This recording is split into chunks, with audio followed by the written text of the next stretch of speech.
ومن وإليه سيبارك إلى يوم تبعث.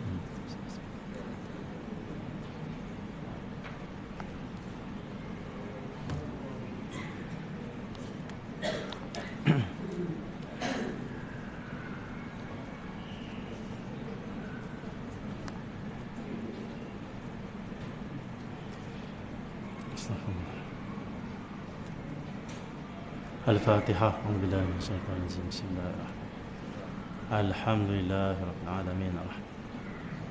إياك نعبد وإياك نستعين اهدنا الصراط المستقيم صراط الذين أنعمت عليهم غير المغضوب عليهم ولا الضالين.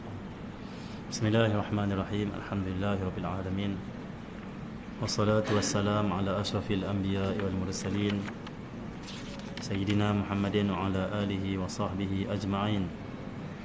سبحانك لا علم لنا إلا ما علمتنا إنك أنت العليم الحكيم ولا حول ولا قوة إلا بالله العلي العظيم. اشرح لي صدري ويسر لي أمري واحلل عقدة من لساني يفقهوا قولي وسدد لساني واهدي قلبي بحق سيدنا محمد صلى الله عليه وآله وسلم. اللهم صل وسلم وبارك على سيدنا محمد الفاتح لما أغلق والخاتم لما سبق ناصر الحق بالحق والهادي إلى صراطك المستقيم صلى الله عليه وعلى آله وصحبه حق قدره مقدار العظيم. بسم الله الرحمن الرحيم. Alhamdulillah kita dapat menyambung pengajian kitab Syama'il Muhammadiyah karangan Al-Imam At-Tirmidzi rahimahullahu ta'ala. Dan Alhamdulillah untuk Sayyidina Muhammad kita telah masuk kepada hadis yang ke-62. Kepada hadis yang 62. Bismillahirrahmanirrahim. Sayyidina Muhammad.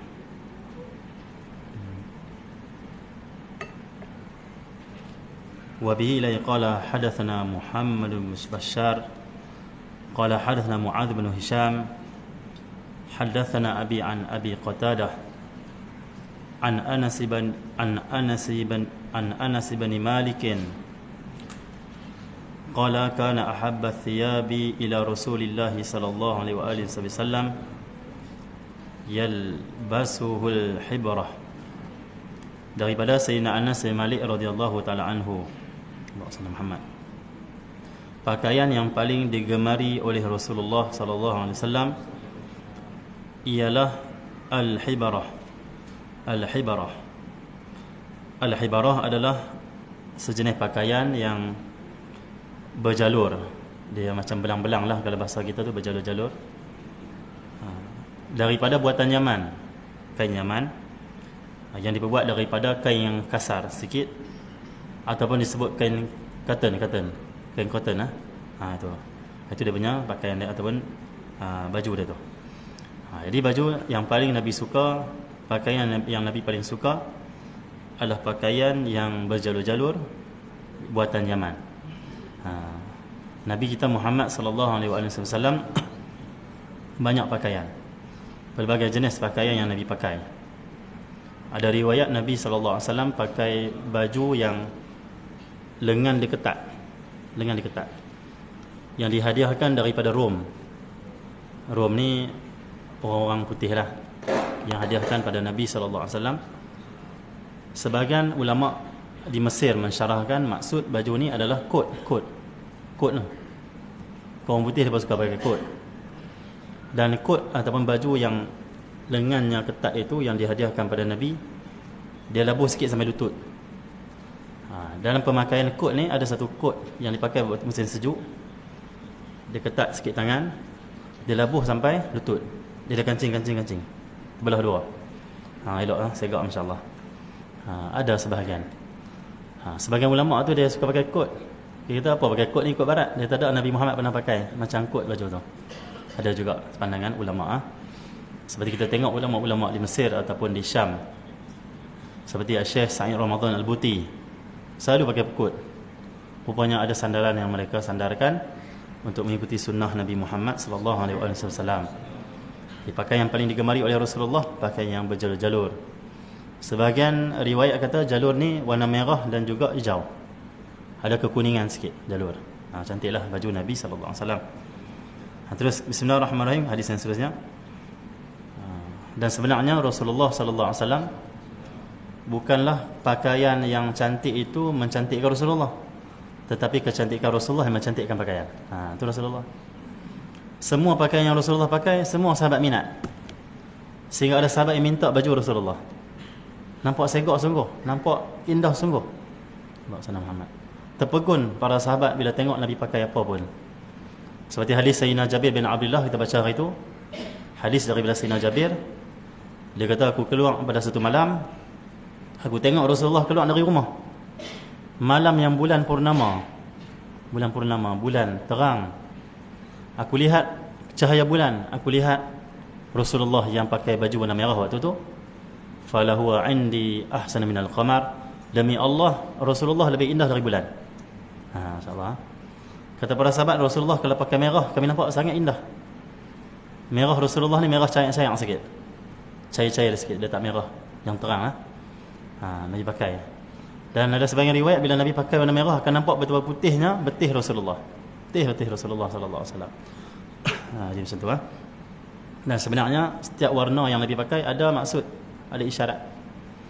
Al-Imam Syekh Abdul Qadir Jailani dalam kitab dia syarah berkenaan dengan 7 tingkat nafsu. Dan setiap nafsu tu ada warna dia, hijau, merah, putih, hitam, biru. Dan setiap warna yang diciptakan oleh Allah SWT memang ada pengaruh dan ada rahsia dia. Sebagian macam ahli psikologi kalau tak salah mengatakan setiap manusia ni dia ada warna dia. Ada orang pakai warna hitam tak berseri. Pakai warna hijau tak berseri. Pakai warna merah tak berseri. Pakai warna Allah SWT Muhammad kuning contohnya, kuning cair lah, berseri. Maksudnya warna dia kuning tu. Kita ni, setiap diri kita ni ikut psikologi lah. Dia ada warna-warna yang memang padan dengan tubuh badan kita. Dia akan nampak terus seri dan juga kewibawaan kita. Setiap orang ada warna dia. Ada orang warna putih, ada warna putih, ada warna biru, ada orang warna merah dan sebagainya. Nak tahu macam mana? Beli semua warna pakai. Okay. Tengok yang mana yang orang puji, segaknya, itulah. Okay. Tak apalah sebenarnya, tak penting pun, tak penting sangat warna tu. Cuma setiap warna yang Allah cipta tak sia-sia. Berdalilkan Al-Quran, "Wa ma khalaqta hadza batila, subhanaka faqina adzabannar." Sesungguhnya engkau wahai Allah tidak cipta alam ini sia-sia. Semua tak sia-sia Allah cipta, termasuk warna-warna yang Allah jadikan. Tak sia-sia. Allah SWT Muhammad. Jadi Allah SWT Muhammad, maka itu rahsia warna, tak apalah. Maka contohlah kita tengok kenapa Allah cipta pokok-pokok ni hijau. Ada pokok, ada je warna lain, sikit tak banyak kat dunia ni. Di pokok yang kebiasaannya warna hijau. Ada negara yang kita tengok, negara tu pokok dia semua warna putih. Tak ada. Pokok maksudnya daun lah. Ada satu negara daun pokok dia semuanya warna hitam. Ada tak? Mungkin ada sikit je lah kalau ada pun. Mana-mana dunia pun rumput, pokok, tumbuhan hijau. Kenapa hijau? Ini bukan parti. Nanti parti habis kena tarik tauliah nanti melawak. Okay. Jadi ini kan parti ni. Maksudnya kenapa Allah ciptakan hijau? Hijau tu dia menyebabkan pandangan kita rasa sejuk, indah macam tu. Sebagian ulama membahaskan tentang Nabi lahir hari Isnin. Nabi lahir hari Isnin. Hari Isnin ada riwayat hadis, hari yang Allah cipta tumbuh-tumbuhan. Dia Isnin, Selasa apa semua ni, ada hari-hari yang Allah cipta perkara tertentu dia panggil. Isnin Allah ciptakan tumbuh-tumbuhan. Nabi Muhammad lahir hari Isnin. Maksudnya tumbuh-tumbuhan mengeluarkan oksigen. Isyarat kepada Rasulullah ni, Rasulullah mai nak bawa kehidupan kepada kita, kehidupan yang selamat dan sejahtera. Siapa tak mau ikut Rasulullah macam tak mau ambil oksigen, dia akan mati. Dia akan binasa. Itu maksudnya. Dan bermaksud juga syariat Rasulullah, akhlak Rasulullah, peribadi Rasulullah. Macam kita memandang keindahan, kehijauan tumbuh-tumbuhan sejuk macam tu. Masya-Allah, isyarat kata ulama. Dalam hadis riwayat Imam Dailami ada hadis Rasulullah ada waktu-waktu akan keluar daripada Madinah pergi ke pendalaman yang ada di situ kebun-kebun hijauan hijau-hijau ni lah, dan juga sungai. Nabi suka melihat hijau-hijau macam tu, tumbuh-tumbuhan lah, dan melihat air sungai yang sedang mengalir. Dari segi kajiannya, saintifik ataupun psikologi ni, melihat tumbuh-tumbuhan ataupun air yang mengalir itu dapat menenangkan fikiran. Dia menghilangkan stres. Bukanlah bermaksud Nabi stres, tidak. Nabi sangat tenang, kekasih Allah. Tapi Nabi tunjuk pada kita, Nabi ajar umat ni, kita perlukan waktu melihat alam ini, kerana alam ini membawa kita kepada ketenangan, keseronokan, kelapangan jiwa. Sebab Allah ciptakan alam ni untuk kita semua. Allah ciptakan alam ni kebaikan, untuk kebaikan kita, untuk keseronokan kita. Allah senang. Pernah tak kita tengok alam ni kita rasa benci? Tak ada. Tengok langit, tak rasa nak marah. Tengok laut, tak rasa nak marah. Tengok pertumbuhan-tumbuhan, tak rasa nak marah. Termasuk tengok haiwan, binatang dan sebagainya, tak rasa macam nak pukul, benci, tak ada. Kecuali haiwan tu kacau kita lah. Di kebiasaan alam ni yang kita tengok tak membawa kepada kebencian. Kenapa? Allah cipta kerana Allah kasih pada kita. Dia kasih pada kita. Ni tanda kasih Allah semua alam ni. Tanda kasih Allah pada kita, khususnya manusia lah. Tengok apa pun menghilangkan stres. Tengok laut menghilangkan duka cita, datang kebahagiaan, keseronokan dan sebagainya, insya-Allah. Setiap warna tu ada fungsi dia lah. Laut kenapa? Laut dia bukan warna biru sebenarnya, dia warna yang jernih lah yang. Tapi kenapa Allah jadikan biasan daripada langit jadi biru? Langit pun tak tahu warna apa, tapi tak tahu macam jadi biru tu kan. Allah buat, masya-Allah. Dan sebahagian laut ada warna hijau. Kenapa semua tu macam tu? Ada sebab-sebab dia. Tanah warna kukuh ada sebab dia. Semua Allah ciptakan ni keindahan untuk kita semualah, masya-Allah. Terus jadi Nabi SAW bukanlah pakaian yang cantik mencantikkan Rasulullah, tetapi kecantikan dan keindahan Rasulullah yang mencantikkan pakaian itu. Macam contoh kita kata apa? Kita hidupkan majlis Rasulullah. Jom kita hidupkan majlis cinta Rasulullah. Allah senang. Jom kita hidupkan majlis. Allah senang. Bukanlah kita yang menghidupkan majlis pada hakikatnya. Bukan kita yang menghidupkan majlis Rasulullah, tetapi dengan Rasulullah lah kita hidup. Sebenarnya dengan Rasulullah lah kita ada kehidupan. Bermaksud kita nak buat majlis, contohnya nak hidupkan majlis, nak membina majlis, nak jadikan majlis kita ni berjaya, semua dapat ketenangan rahmat. Hakikatnya bukan kita yang jadikan majlis tu hidup, tetapi sebabkan Rasulullah lah kita semua menjadi hidup hati-hati kita semua. Sebab Rasulullah sallallahu alaihi wasallam. Macam qasidah lah. Qamarun. Kita dengar sonok kan? Qamarun apa? Bulan lah, bulan. Allah senang amat. Apa semualah. Jadi kenapa sonok ni tu? Tala'al badru alaina. Kita tahu syoknya dengar. Allah senang. Lagu rock dengan qasidah, kita nak bandingkan lah. Qasidah lebih indah dan sedap. Rock ni syok juga, lagu-lagu ni syok juga, tapi dia macam telinga saja. Dia tak masuk sampai ke lapangan jiwa, dia panggil. Kita kalau menyanyi lagu rock ke apa ni, lagu yang bukan ketuhanan lah, bukan yang ada kerasulan apa cerita rasul ni, kita syok waktu kita menyanyi saja. Waktu kita akan stres. Kadang lagu tu buat kita stres pula. Lagu Awi, Sejati, tinggi tu. Ataupun Di Penjara Janji, lagi tinggi.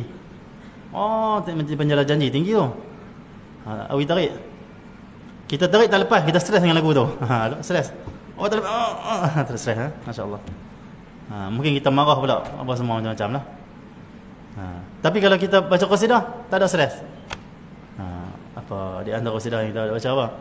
Ya Taibah, relax saja. Sallallahu alaika Allahu ya Adnani, relax saja. Tak ada stresnya aku, awak tak ada. Bukanlah qasidah itu yang mengindahkan kehidupan Rasulullah. Bukanlah qasidah itu yang nak tunjukkan betapa indahnya Rasulullah. Tapi Rasulullah yang disebut dalam itulah yang mengindahkan qasidah itu. Itu Rasulullah, mulianya Rasulullah. Tanpa Rasulullah, qasidah tu macam tak ada apa. Macam tak ada zauq dah. Disebabkan dalam tu ada keindahan Rasulullah, diceritakan akhlak Rasulullah, mengindahkan lagi qasidah tu. Mengindahkan pula. Macam itulah. Macam Isnin. Dulu Isnin tak mulia. Isnin tak ada kelebihan, Jumaat saja ada kelebihan. Di antara hari yang ada kelebihan Jumaat lah. Isnin tak disebut oleh orang Arab. Tapi Allah tak jadikan Nabi lahir hari Jumaat. Kerana Nabi bukanlah menumpang pada berkat sesuatu, tapi dengan datangnya Nabi, sesuatu itu mendapat kemuliaan dan keberkatan. Dan Nabi lahir hari Isnin terus jadi mulia. Ada hadis hari Isnin hari diangkat amal-amal kita manusia. Sedangkan sebelum tu tidak, hanya hari Jumaat. Hari Jumaat ada hadis diangkat amalan kita. Bila Nabi lahir, hari Isnin juga Allah jadikan angkat amalan manusia, seminggu 2 kali. Ada hadis hari Jumaat Allah buka pintu langit, mustajab doa. Ada riwayat hadis pula hari Isnin pun buka juga pintu langit. Kita boleh tengok hadis-hadis ni dalam kitab Imam Suyuti tentang hukum maulid, hukum menyambut maulid Rasul. Banyak 5 hadis semuanya tentang kelebihan hari Isnin, lebih kurang macam kelebihan hari Jumaat. Semua ini kerana lahirnya Nabi Muhammad sallallahu alaihi wasallam. Hari Isnin insya-Allah. Hari Jumaat Allah jadikan ciptanya Nabi Adam. Nabi Adam diciptakan hari Jumaat. Nabi Adam dimasukkan dalam syurga hari Jumaat. Dikeluarkan dari syurga hari Jumaat. Turun ke dunia hari Jumaat. Diterima taubatnya hari Jumaat. Dan wafat Nabi Adam hari Jumaat. Tu hadis. Nabi Muhammad pula hari Isnin Nabi lahir. Hari Isnin Nabi hijrah. Hari Isnin turun wahyu. Hari Isnin Nabi sallallahu alaihi wasallam, macam-macam lagi lah, sehingga kan wafat Nabi hari Isnin juga. Allah nak angkat hari Isnin, tengok. Bagaimana hebatnya peristiwa hari Jumaat, hebat juga peristiwa hari Isnin. Maka dua Jumaat dan Isnin ini mempunyai kelebihan yang tersendirilah dia panggil, tersendiri, Kenapa? Lahir Nabi sallallahu alaihi wasallam. Terus bahkan kalau tak lahir Nabi, kita tak tahu pun kelebihan hari Jumaat. Lagi masalah, tak tahu langsung. Kita akan anggap hari Jumaat macam hari yang lain. Tapi dengan lahir Nabi diutuskan, kita tahu kelebihan hari Jumaat. Juga hari Isnin, insya-Allah. Semua sebab Rasulullah. Semua sebab Rasulullah. Macam kita lah umat Nabi Muhammad. Bukanlah ramai kita ni menyebabkan Nabi Muhammad itu menjadi mulia di hari kiamat, tidak. Tapi Nabi utus, Nabi mai, semua umat jadi mulia. Nabi bangkit awal di akhirat. Nabi pertama bersyafaat sehingga kita umat Nabi Muhammad jadi mulia. Ramainya umat Nabi Muhammad, kenapa? Kerana kemuliaan Nabi Muhammad. Allah jadikan rahmatan lil alamin. Macam tu, Okey. Semua Nabi akan berbangga dengan umatnya yang ramai. Tetapi kita semua umat Nabi Muhammad yang lebih ramai berbangga dengan Nabi Muhammad sallallahu alaihi wasallam. Berbangga dengan Nabi Muhammad. Tanpa Nabi Muhammad tak akan ada apa-apa umat ini. Semuanya kerana kelahiran dan juga Allah mengutuskan Nabi sallallahu alaihi wasallam. Tanpa Rasulullah, seolah kemuliaan apa pun kita tidak ada. Tak ada. Insya-Allah. Semua berpunca daripada utusan ini, maka Nabi suka pakai baju-baju yang elok lah dia panggil. Tak ada hadis yang kita baca Nabi pakai pakaian kotor. Nabi pakai yang selekeh, tidak ada. Kita baca Syama'il, kita akan lihat pakaian Nabi itu pelbagai fashion dia panggil. Tetapi yang paling Nabi suka pakaian yang disebut komis macam ni. Ni komis lah. Komis. Komis ni satu baju yang dibelah setengah saja. Tak dibelah semua sampai bawah. Kalau dibelah semua sampai bawah, jubah. Panggil jubah. Okey, tak apalah. Maka kemuliaan, rahmat, kebaikan yang kita dapat dan umat ni dapat dunia dan akhirat sebab kelahiran Nabi Muhammad sallallahu alaihi wasallam. Alhamdulillah. Semuanya. Kita seronok mengaji Syama'il ni. Ulama tulis Syama'il. Kenapa indah Syama'il ni? Kerana dalam itu diceritakan tentang Nabi Muhammad sallallahu alaihi wasallam. Semuanya tentang Rasulullah sallallahu alaihi wasallam. Pakaian yang paling digemari oleh Rasulullah ialah al-hibarah. Al-hibarah, satu kain yang keluaran Yaman. Terus Bismillahirrahmanirrahim. Wa billahi qala hadatsna Mahmud bin Ghailan hadatsna Abdul Razzaq hadatsna Sufyan an Aun bin Abi Juhaifah an abihi qala ra'aitu an-nabiy sallallahu alaihi wasallam wa alaihi hullatun hamra ka'annani anzuru ila bariqi saqaihi qala Sufyan uraha hibratan. Jadi macam tu. Dia ada dalil tentang kita cakap ni. Ada hadis yang lain Nabi bersabda, mafhumnya perumpamaan aku dan nabi-nabi terdahulu macam satu bangunan yang terbina, tapi ada seketui bata yang kosong situ, tak ada. Nabi kata setiap orang lalu, orang akan kata elok bangunan ni, tetapi kalau ada seketui bata yang tutup lubang ni, semua bangunan ni akan jadi indah dan elok. Tapi seketui bata ni macam tak sempurna bangunan tu. Maka akulah, Rasulullah kata, akulah yang datang sempurnakan bangunan ni. Akulah yang bata yang satu tu menyebabkan bangunan tu semua kukuh dan juga cantik elok. Maksudnya dengan datang Nabi Muhammad, semua rasul-rasul dan nabi-nabi terpuji. Mereka dipuji, dimuliakan. Karena yang angkat rasul-rasul dan nabi-nabi siapa? Nabi Muhammad. Nabi cerita pasal Nabi Musa, Nabi cerita pasal Nabi Isa. Quran turun cerita pasal nabi terdahulu. Tanpa lahir Nabi Muhammad, semua manusia di akhir zaman lah khususnya takkan kenal siapa nabi terdahulu, siapa rasul terdahulu, bagaimanakah perjuangan dan juga pengorbanan mereka, tak tahu. Nabi mai, rasul dan nabi semuanya Allah SWT dikenali oleh manusia dan dimuliakan oleh manusia. Itulah Nabi Muhammad sallallahu alaihi wasallam. Itulah. Terus daripada Sayyidina Aun ibnu Abi Juhaifah, daripada ayahnya berkata, ayahnya siapa? Abi Juhaifah itulah. Ya. Aku melihat baginda Nabi sallallahu alaihi wasallam memakai pakaian warna merah. Nabi pakai baju warna merah. Ya. Merah ni ada dua merah yang elok kita pakai. Yang pertama merah yang sayang, yang kedua merah hati. Merah macam kapet ni. Macam kapet masjid ni. Boleh pakai. Tapi kalau merah yang terlampau terang, itu dah khilaf ulama. Dan ulama mengatakan orang lelaki dilarang pakai baju merah terang kerana dia adalah warna wanita. Warna pakaian wanita. Orang lelaki dianjurkan pakai merah yang gelap-gelap sikit, merah hati, atau merah yang pudar. Bukan merah yang terlampau terang, macam tu. Terus Bismillahirrahmanirrahim. Okey. Aku melihat baginda Nabi memakai pakaian warna merah. Aku seolah-olah melihat kilauan di kedua-dua betisnya. Masya-Allah. Satu hari aku lihat Rasulullah pakai baju warna merah. Warna merah baju tu. Dan saat itu aku melihat pada betis Rasulullah. Kenapa para sahabat boleh lihat betis Rasulullah? Kerana Nabi pakai bajunya singkat sikit, lebih kurang tengah betis atau bawah sikit pada tengah betis. Betis Nabi boleh dilihat kalau Nabi pakai baju. Macam tu. Sunnah Rasulullah, orang lelaki singkatkan pakaian, wanita labuhkan pakaian. Mai Dajjal, akhir zaman, golongan Dajjal dan juga mereka yang benci sunnah Nabi Muhammad, apa dia buat? Lawan sunnah Nabi Muhammad. Di barat termasuk di Malaysia lah, ada tempat-tempat, ada golongan yang orang lelakinya di pejabat pakai labuh, seluar sampai tutup pukul lari apa semua. Perempuan singkatkan pakaian apa? Pakai skirt. Betul tak? Lawan sunnah Nabi tak? Sunnah. Di barat lah, kita tak di barat lah, Malaysia yang marah pula. Okay, di barat.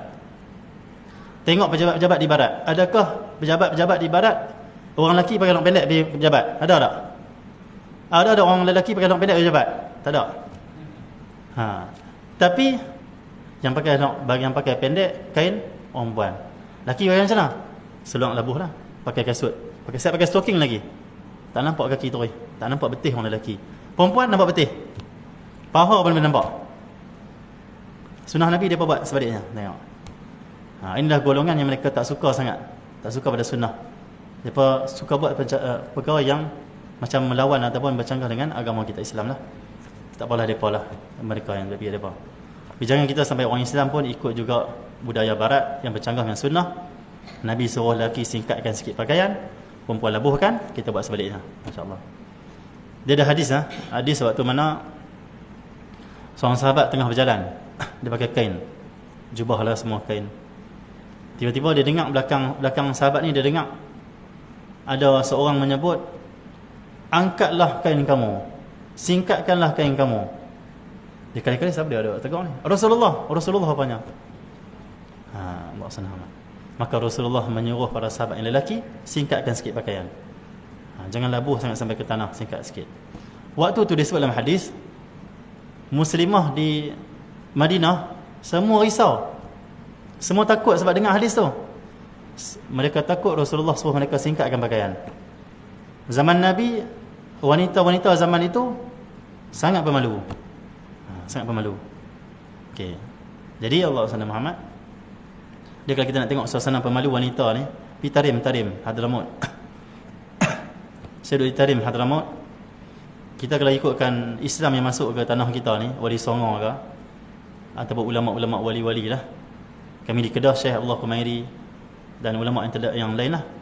Majoriti mereka pendakwah yang Islamkan tanah Melayu, pendakwah Yaman, orang Yaman mai. Dan Yaman ni terkenal dengan kekuatan iman dan keaslian sunnah dan juga cara hidup Islam. Macam tu Nabi pernah menyebut tentang Yaman. Yaman ni dia punya jantung dia Tarim. Di segi ibadah dan juga Islam lah. Dari segi ibu negara Sana'ah lah, dan menjadi ibu negara jantung dia. Kenapa jantung Yaman itu Tarim, Hadramaut? Yang Nabi sebut al-iman Yaman wal hikmatu yamaniyah. Nabi puji Yaman, iman Yaman Nabi kata. Kenapa jantung dia Tarim, Hadramaut atau Tarim? Kerana di situ masih ada keaslian sunnah dan juga kehidupan Islam. Di Tarim saja di dunia ni kita boleh lihat orang perempuan kalau nak berjalan belakang-belakang bangunan. Dia tak jalan jalan besar ni. Dia sembunyi belakang bangunan, jalan-jalan nak pergi kedai apa kan, belakang bangunan. Orang perempuan kalau nak lintas jalan, semua motor dan juga kereta berhenti. Bagi orang perempuan jalan dulu, tak mau bagi duduk tepi jalan. Pasal orang duduk tengok perempuan.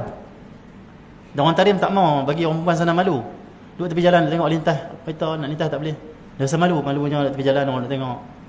Wanita Tarim, akhirnya adat di sana, kalau ada orang perempuan nak lintas jalan, akan automatik semua kereta dan motor berhenti. Kereta cepat jalan, baru dah jalan. Kalau jam tu tak jalan di Tarim, perempuan tengah lintas. Waktu dia lintas saja kita nampak. Waktu lain semua berjalan belakang bangunan. Jalan ambil jalan jauh. Mereka ambil jalan jauh. Kalau bertembung ni jalan lelaki, mereka lari pergi jalan lain. Tarim saja yang ada. Ini keaslian yang mesti kita lihat dan tengok. Kalau boleh kita pergi lah. Kehidupan Islam masih ada sebenarnya di dunia ni. Di antara ni kota Tarim lah.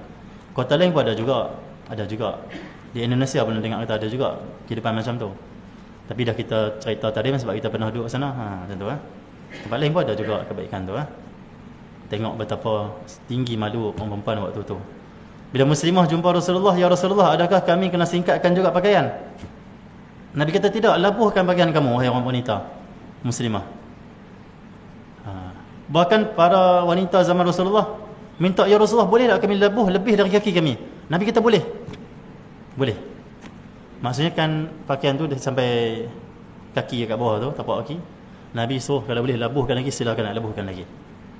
Tu sampai tahap macam tu Orang perempuan dianjurkan labuhkan, orang lelaki dianjurkan singkatkan. Mai orang putih, mai golongan yang tak suka pada ni Nabi Muhammad, depa nak bagi rosak pemikiran orang Islam, depa anjurkan benda macam tu. Dan kita rasa itulah kemajuan. Itulah trend yang terbaru, itulah yang paling hebat. Seorang dia tak setuju kita cakap tu. Tak setuju pilah kita cerita sunnah Nabi sallallahu alaihi wasallam. Macam itulah. Kalau orang tahu ustaz ni jumutlah. Dia lebihlah nak jumut, tak ada masalah. Jumut pun bagus. Ada hadis Nabi sallallahu alaihi wasallam kalau kita mengaji hadis. Al-Imam Al-Ghumari ada sebut dalam kitab hadis dia tentang akhir zaman. Di antara tanda alamat kiamat, nak mempertahankan iman dan juga agama akan dikatakan jumut. Contoh geng-geng lelaki, orang muda lah ni, dia keluar dengan perempuan tak rasa apa. Pergi merempit ke menarik perempuan ni apa semua lah, bawa couple ni. Ada kawan tak mau. Malah aku nak bawa couple ni, aku tak mau macam mana. Dia kata apa? Hang ni apa ni? Seolah dikatakan jumut. Tapi Nabi kata biarlah dikata jumut. Yang penting kalian berada dalam syariat Islam, iman, menjaga hati. Masya-Allah. Macam itulah. Kalau kawan kita semua tak pakai tudung muslimah lah, kita pergi jumpa dia pakai tudung labuh, apa dia kata? Tapi pertahankanlah Rasulullah, biar kamu dikata macam tu. Suasana akhir zaman, sunnah dan juga syariat Islam itu akan dituduh sebagai jumut, mundur dan sebagainya. Setengah orang menuduh ustaz-ustaz jumut ni tadi, tak terbuka fikiran. Cerita yang tu kita tak. Sebenarnya yang itulah segala-galanya. Itulah ruh, itulah keimanan. Tapi ustaz-ustaz juga dianjurkan bacalah isu akhir zaman, baca ilmu-ilmu tu, buka sikit. Kalau tak buka pun cerita kitab saya, tak menjadi masalah. Kerana itu kunci untuk kejayaan semuanya. Ada orang dia ingat dia tahu semua isu semasa, dia tahu semua tentang dunia, dia ingat itu kejayaan. Sebenarnya kejayaan yang sebenar, kita memahami agama kita dengan betul, kita mengamalkan agama kita, mengikuti Nabi Muhammad, selesai, semuanya berjaya. Walaupun kita tak pandai sangat tentang keduniaan. Semuanya situ. Tengok orang yang tak ikut Rasul, di akhirat mereka akan kata apa? Celakalah kami pada hari ini. Sebab dalam Quran saya tak ingat ayat tu, tapi mafhum lagu tu lah. Celakalah kami, rugilah kami, kalaulah kami ikut Rasul terdahulu. Kalau dulu kami ikut Rasul. Allah firman dalam Quran surah Yasin ada juga. Allah SWT Muhammad, qalu ya wailana man ba'athana min marqadina hadza ma wa'ada ar-rahman wa sadaqal mursalun. Bila orang masuk dalam kubur, dia akan bangun dalam kubur. Bangun dia tengok, wish, apa dia gelap sangat ni? Kubur orangnya. Mailah malaikat nak tanya ada soalan. Dia kata, celakalah Allah SWT kami ini. Allah SWT, siapa yang membangkitkan kami pada hari ini? Terkejut bangkit dalam kubur. Terus waktu tu malaikat datang kata apa? Hadza ma wa'ada ar-rahman. Inilah apa yang telah dijanjikan oleh Ar-Rahman, itu Allah. Kalau Allah dah janji dulu kamu akan bangkit di kubur, kamu tak percaya, kamu buat lebih kurang. Wa sadaqal mursalun, dan benarlah rasul-rasul yang Allah utuskan, mereka dah sampaikan. Kenapa kamu tak ikut mereka? Kenapa tak ikut rasul-rasul ni? Hari itu mereka akan menyesal bila disebut wa sadaqal mursalun. Dapatkan masa, celakalah kami tidak ikut rasul-rasul. Masya-Allah. Mereka nak ikut diri mereka, mereka nak ikut apa yang mereka faham, bukan nak ikut apa yang Rasul bawa. Tentu baru ni ada satu masjid saya pergi. Bukan nak mengumpat, ini pengajaran lah. Ini benar bahaya. Dan seorang tu pengurusi ceramah dia dari pengurusi. Dia kata dia nak tegur satu perkara. Dia kata Islam ni, dia kata ada satu hukum tentang anak susuan. Kata 3 kali kenyang kot akan menjadi anak susuan lah. Dia macam mahram lah, boleh sentuh adik-adik dia apa semua, mak dia semua tak kisah, aurat apa semua macam mahram lah. Dia kata relevan lagi kah ada anak susuan ni? Sepatutnya tak perlu. Apa ni cakap ni? Masya Allah. Dan dia bukanlah latar belakang mengaji agama, tak apa, kita tak ada masalah yang tu. Kadang mengaji agama pun tak bagus. Ada yang tak mengaji bidang agama, tapi ada orang soleh, ada. Bukan yang tu kita pertikaikan, tak masalah apa. Tapi kenapa dia macam kata tak relevan? Tapi itu syariat hukum. Bagi dia ini dulu, zaman dulu boleh lah kata dia. Zaman lah ni, apa keperluan dia kata dia? Tak relevan ini. Kita pun tak tegur lah, malah nak tegur. Nanti gaduh pula masa muka dengan orang masjid. Cuma kita habaq kata Rasul, kita terima saja apa dia buat itu. Kita kena lemah lembut lah macam tu. Ini akhir zaman, tengok pemikiran macam Nabi bersabda dalam satu hadis, di antara alamat kiamat i'jabul mar'i Allah SWT Muhammad, kagumnya seseorang itu dengan afkarihi, macam mana hadis tu, dengan lebih kurang mafhum lah, dengan pemikiran dia. Di antara alamat kiamat, seseorang akan kagum dengan pemikiran dia, dia akan tolak pemikiran orang lain. Macam tu. Masuk mesyuarat, dia saja, yang lain semua kena ikut. Itu berlaku di akhir zaman. Tak kata siapa. Nanti orang tahu, oh ustaz ni siapa dah report kat dia ni? Tak ada report apa, hanya sebut hadis akhir zaman. Itulah penyakit umat akhir zaman lah. Kadang kita pun macam tu juga. Semua kena ikut saya lah, saya ustaz lah, dalam mesyuarat apa semua. Kalau kita ingat boleh hadis Nabi, astagfirullah, tak boleh gitu. Dengar sama pandangan orang lain, mungkin mereka lebih baik pandangan mereka. Tapi itulah alamat kiamat, i'jabul mar'i, kagumnya seorang lelaki, seorang itu dengan pemikiran dia. Dia akan mengutuk dan merendahkan orang yang tidak ikut pemikiran dia. Satu saja kita orang Islam ni ikut apa yang telah disusun diatur oleh Allah dan Rasulnya. Pemikiran kita dari sana, panduan dari sana. Okey, boleh nak berpemikiran sendiri tak? Silakan, tapi jangan sampai bercanggah lah dengan apa yang dibuat oleh Allah dan Rasul. Mesti ikut dia punya landasan itu. Tak boleh lajak. Tak apalah, itu akhir zaman. Satu Nabi bersabda, jika kalian hidup nanti di akhir zaman, wa ra'aitum ikhtilafan katsira, kalian akan melihat, Allah SWT, ikhtilafan katsira, banyaknya perselisihan. Akan berlaku banyak perbezaan pandangan kerana masing-masing i'jab, kagum dengan pemikiran masing-masing. Macam tu.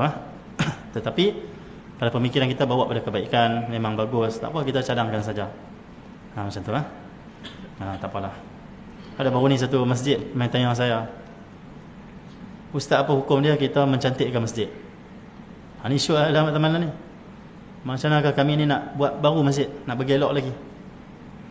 Kita pun tengoklah fatwa apa semua ada lah, macam-macam fatwa lah di kalangan ulama kita ni. Ada mengatakan makruh dan sebagainya.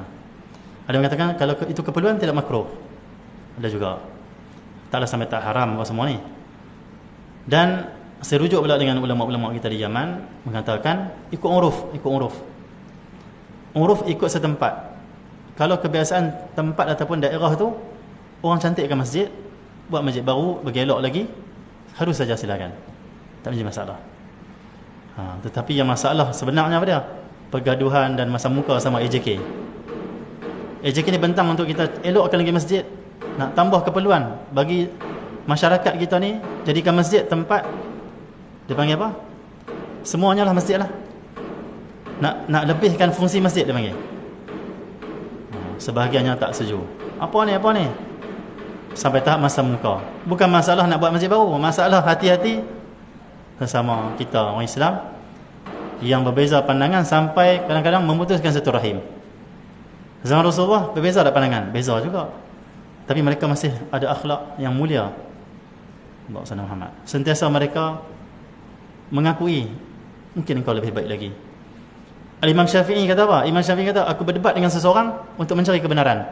Mungkin Allah jadikan lidah orang yang berdebat dengan aku keluarnya kebenaran dan aku akan ikut. Azan, silakan azan. Azan dah. Azan kita sambung 5 minit, itu tutuplah. Kuliah maghrib tak boleh lama.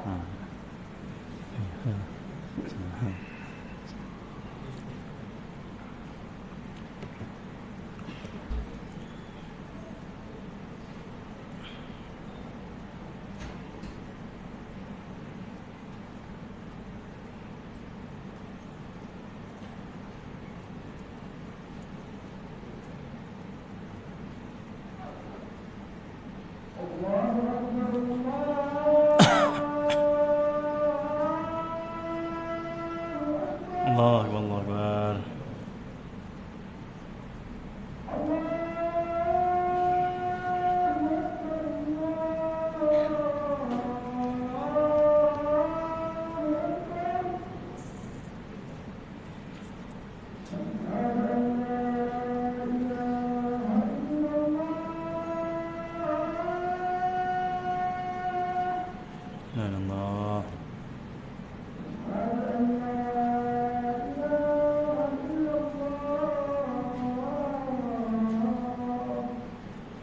Allah.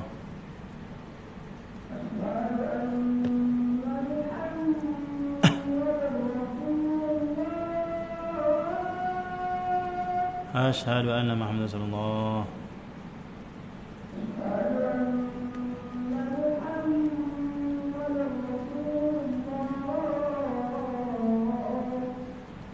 Rasulullah.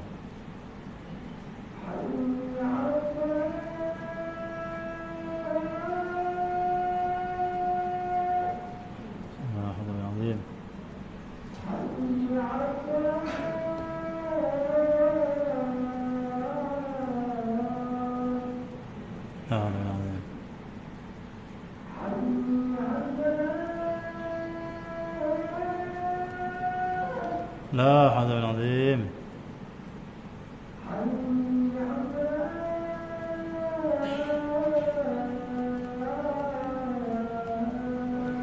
لا حول ولا عظيم.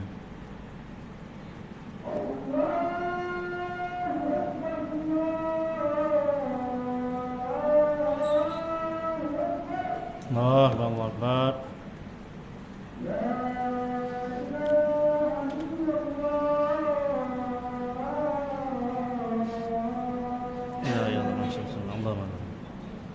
سيدنا محمد Allah maqamam. Jadi macam itulah, masya-Allah. Itu suasana akhir zaman. Tak apalah, kita kunci pada nak selamatnya adalah kita membersihkan jiwa kita sehingga timbul kerendahan dan juga pandangan semuanya adalah kebaikan. Insya-Allah semuanya adalah dengan mengikuti Nabi Muhammad, maka umat akhir zaman akan selamat insya-Allah. Tengoklah macam di Palestin ni, khilaf juga tu. Kita orang Malaysia tak pasal-pasal dibahas tentang adakah jihad laku di sana. Padahal kita tak tahu pun fatwa ulama sana. Kita di Palestin pun. Padahal kan baru ni keluar di status. Dia kata apa? Mana ada jihad di Palestin? Orang Palestin sebenarnya meninggalkan Palestin, jangan jihad. Kenapa kita tak kuat? Apa fahaman ni? Dia kata kalau jumlah tentera kafir itu ramai, kita sedikit, tak boleh lawan, kata dia. Tidak boleh berjihad. Dia bagi itu dalil. Tak tepat itu. Mana boleh buat pemikiran macam tu? Kan ada ayat Quran, berapa banyak dipanggil apa, golongan yang sedikit itu mengalahkan golongan yang banyak. Dan bukan dekat senjata kita, pertolongan dari Allah. Dan kalau pun nak keluar juga pandangan tu, tak apa, silakan. Tetapi adakah kita telah merujuk ulama' di Palestin tentang suasana di sana, macam mana keadaan yang sebenar? Masya Allah. Al-Imam Syafi'i waktu duduk di mana, di Iraq, di mana sebelum tu, Imam Syafi'i lahir di Gaza. Bahasa Melayu dia jadi Gaza lah, orang putih dia. Bahasa Arab dia Gaza. Bahasa Arab Gaza, bukan Gaza lah. Gaza tu tempat apa? Kelahiran Imam Syafi'i lahir sana, Gaza. Kan biasa-biasa tu bumi Syam. Kelahiran Imam Syafi'i. Betul barulah Imam Syafi'i belajar di Mekah dan sebagainya, di Madinah. Di tempat mulia Gaza tu. Gaza ni 100% Islam, ataupun ada juga sikit yang bukan Islam, tetapi amanan Islam di sana kuat. Luang pada Gaza, orang Islam Palestin dia lain sikit. Ada yang tutup aurat, semayangnya pun ada yang tidak, apa semua. Gaza ni macam bumi yang menjagalah. Saya cerita macam ni bukanlah saya cipta sendiri lah. Ada kawan-kawan kita yang pergi Palestin baru ni, mereka pilah ziarah semua tempat, mereka yang beritahu cerita balik pada kita lah. Orang yang pergi sana dia beritahu lah keadaan dia, insyaAllah. Jadi ada yang bincangnya tu, tak boleh, kita kena tanya, rujuk ulama' sana lah. Kita duduk sini, kita kan tahu keadaan sana. Kenapa mereka berjihad? Kenapa perlunya berjihad? Kenapa mereka kena lawan? Tak boleh duduk diam. Semua itu mesti ditanya pada orang Palestin dan ulama' di sana. Bukan kita boleh keluar pandangan, saya rasa tak boleh. Keadaan sana macam mana? Imam Syafi'i waktu mana duduk di mana? Sebelum duduk Mesir lah. Dia panggil qaul qadim namanya, dalam mazhab Syafi'i. Ada qaul jadid, pandangan Imam Syafi'i yang baru punya. Fatwa-fatwa dia, kenapa jadi baru? Yang lama lain baru lain? Kerana keadaan setempat Imam Syafi'i duduk. Berubah dia punya fatwa dia, ada perubahan sikit di segi keadaan masyarakat setempat. Kita mana boleh buat? Saya rasa tak perlu berjihad. Mana boleh rasa tu? Takkanlah kamu PhD ke cerdik macam mana pun, dari segi disiplin tak boleh, mesti merujuk ulama' sana. Macam kita keadaan di tanah Melayu ni, apa keputusan ulama' di sini? Ulama' tanah Arab dia akan kata rujuk ulama' tanah Melayu. Bukan semua boleh merujuk ulama' tanah Arab. Bukan semua kita boleh merujuk ulama' di sini. Setiap tempat tu ada keadaan yang berbeza-beza. Itu disiplin ilmu sebenarnya. Jadi tengok ada perbezaan pandangan. Ada mengatakan Hamas dan Syiah jangan support dia, bahaya ni. Tidak, Hamas Ahli Sunnah wal Jamaah. Al-Qassam, Brigade Izzuddin Al-Qassam ni kan, siapa guru mereka? Saya baca semalam, lambatlah kita nak tengok balik, kita baca tu. Dia diasaskan, guru mereka, murabi mursyid mereka itu ahli zikir, orang yang belajar di Mesir, orang yang asalnya daripada dipanggil apa? Syria, ulama' Syam. Mereka ni ulama' Syam atau Ahli Sunnah wal Jamaah. Mereka ni yang mendidik Brigade Al-Qassam ni ataupun Hamas. Tapi kenapa Hamas bergabung dengan Iran? Kenapa? Sebab Iran ataupun orang Syiah pun mereka ada pendirian untuk selamatkan Masjid Al-Aqsa. Kerana Masjid Al-Aqsa tu macam bersatu fahaman-fahaman yang beza ni. Satu musuh dia panggil. Tetapi ada orang kata Iran ni sebenarnya dia nak ambil kesempatan, nak tunjuk kehebatan dia. Akhirnya dia akan keluarkan Imam Mahdi palsu. Syiah memang ada Imam Mahdi palsu lah ni.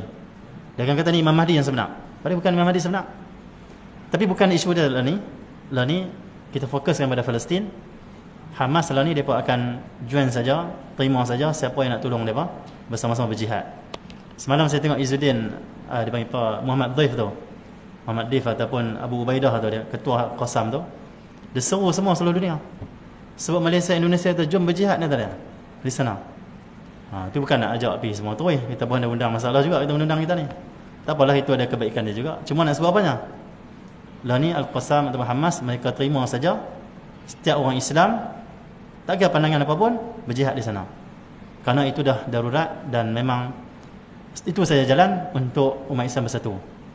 Macam kita di Malaysia lah ni lah. Perlis lain sikit fahaman dia, perlis.